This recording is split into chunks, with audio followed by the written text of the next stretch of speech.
இன்றைக்கி நம்ம பார்க்க போகிறது ரெண்டல் கார் பாவங்களை பற்றி தான்.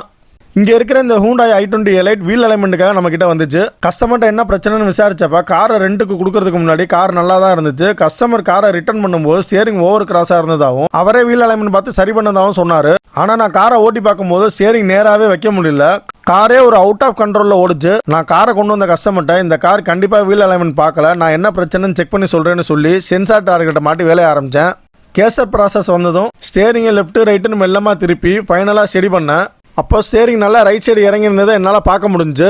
இந்த காருக்கு கேசர் கேமரா அட்ஜஸ்ட் பண்ண முடியாது, டோ ரீடிங் மட்டும்தான் அட்ஜஸ்ட் பண்ண முடியும். டோ ரீடிங்கும் ரைட் சைடு ஃபுல்லாக மாறி இருந்துச்சு, ஸ்டேரிங்கும் ரைட் சைடு இறங்கியிருக்கு. அப்படின்னா காரோட ரைட் சைடு வீல் கண்டிப்பாக பள்ளத்தில் விழுந்து ஓடி இருக்கணும். அப்படி இருந்தால் தான் இந்த மாதிரி அலைன்மெண்ட் மாறி இருக்கும். இப்போ நான் ஸ்டேரிங்கை சென்டர் பண்ணி ஸ்டேரிங் லாக் வச்சு லாக் பண்ணேன். இப்போ டோ ரீடிங் ஃபுல்லாக ரெண்டு பக்கமும் மாறி இருந்துச்சு. நான் கீழே இறங்கி என்ட்ராடை லூஸ் பண்ணி டோ ரீடிங் அட்ஜஸ்ட் பண்ணேன். ரீடிங் ரெண்டு பக்கமும் சரியாக வந்ததும் டைட் வச்சு வேலையை முடித்தேன். ஆனாலும் ஸ்டேரிங் கிராஸாக ஓரளவு தான் சரி பண்ண முடிஞ்சு.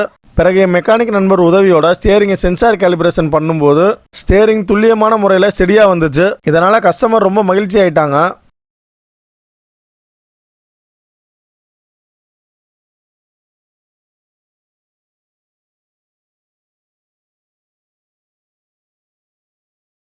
ஆனால் மற்றவங்க காரை அப்படி ஓட்ட மாட்டோம், நாம் கவனமாக தான் ஓட்டுவோம்.